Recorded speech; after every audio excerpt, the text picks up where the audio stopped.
Okay, and welcome to Systems of Linear Inequalities. Now, number one says find one solution and two non-solutions to the linear or to the system of linear inequalities below. So, how are we going to tackle this? There's no real way to solve these. You can actually only find solutions and non-solutions really and truly by graphing if you're trying to do this quickly.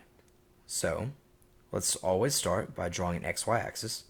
And if you do not have a notebook or pencil in hand or paper in front of you to write on, then you are not going to be able to do these. So please pause the video, get those things if you don't have them right now. Okay, so as I look at my very first inequality, we're going to start by graphing this as we typically would. We see -3, so I'll go down 1, 2, 3, and I put my very first point for the y-intercept. I see this 4, which is really 4 over 1, and since it's positive, I know that I'll go up 1, 2, 3, 4, and to the right 1. And remember again, I'll go up 1, 2, 3, 4, and to the right 1. Let me fill in those tick marks. 3, 4. Okay. Now after drawing our 3 points, because I always want you to do 3 points, we then want to look at the inequality. Now this inequality is a greater than, and since there's no line underneath, we know that it cannot be a solid line. It must in fact be a dotted line. Now let's pretend that it really hit those points nicely and neatly. Now I'm going to use two different colors here. I'm going to kind of use just kind of a lighter yellow actually. And this is greater than. Well, we always want to shade above the line to indicate greater than. So this is going to be greater than. And I like to use just simple individual lines so that our shaded area is really going to pop out here in a second. Now let's switch back to purple and let's graph our second line. We see that the y-intercept is -1, so I'll put my very first point right there. And we see that our slope is -3 over 2. And remember, guys, we always want to put that negative with the top number.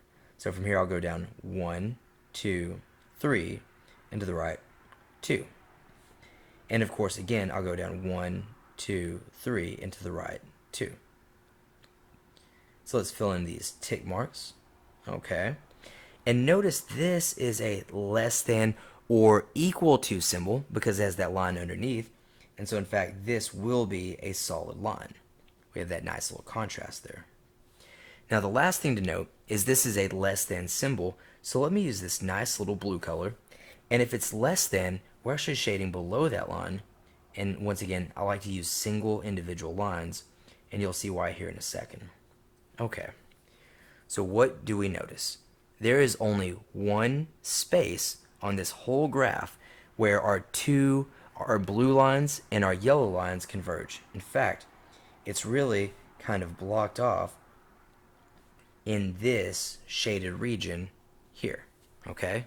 So basically, and of course, you know, this goes on forever, so it's not like it stops there at that line. And this goes on forever down this way. Anything in this double shaded region where we have the yellow and the blue all together, anything here will essentially be a solution to the system. So for example, if I went to the left 1, 2, 3, 4, 5, 6 and down 1, 2, 3, this point right here, because it's in the double shaded region, that would be an excellent solution. Okay, and I said to the left 6 and down 3, bam.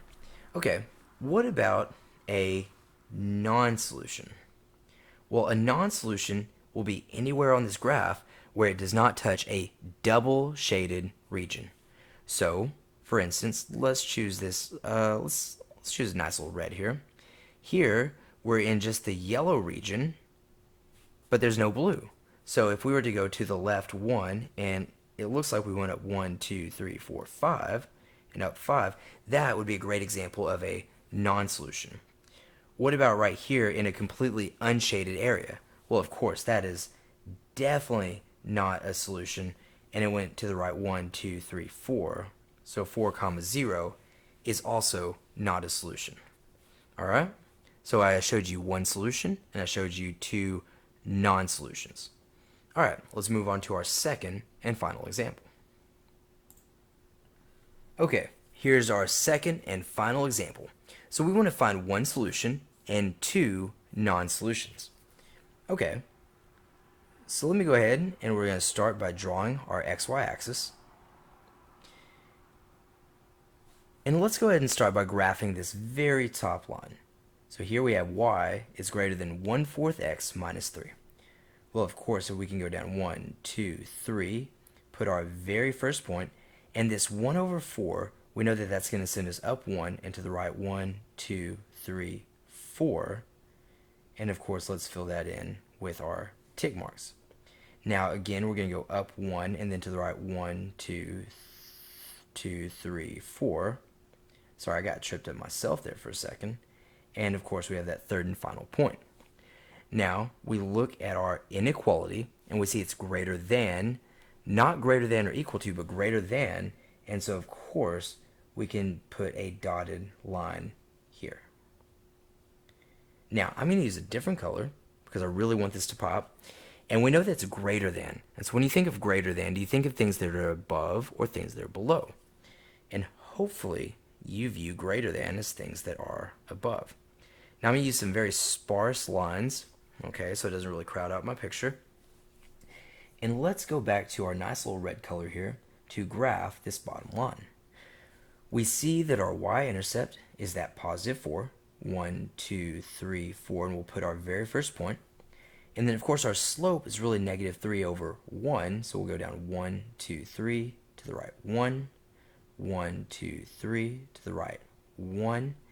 And now, when we analyze our line, we see that it's less than. And since it's less than, well, of course, it will still be a dashed line. Weird, it kind of fell on that blue line, kind of. Okay. Now, the very next thing we want to look at, I'll switch to a nice purple here, is it says less than. And we know that less than means that we are below the line. So in this one in particular, it's going to come out this way.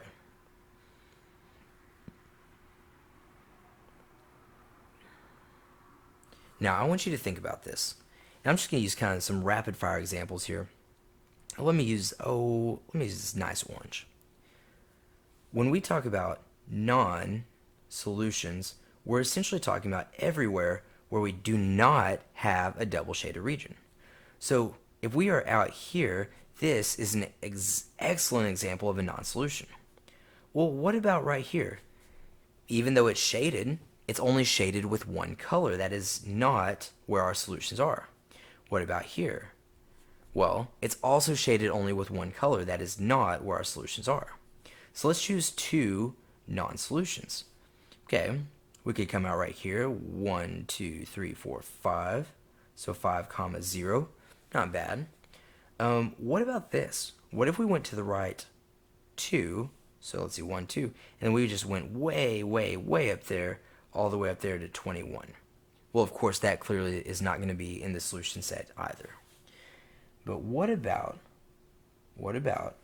our actual solutions? Well, it's literally anything inside this little spectrum right here where we have these double lines. Okay, so for example, maybe this blue will really stand out. We could do something right here where it's like 1, 2, 3, 4, 5, 6, 7, 8, and then it went up a height of 3. So we could say -8, 3 would be an excellent example of a solution. Remember, wherever you have the overlapping shaded regions, that is where your solutions are. All right, good luck, and I'll catch y'all in our next lesson.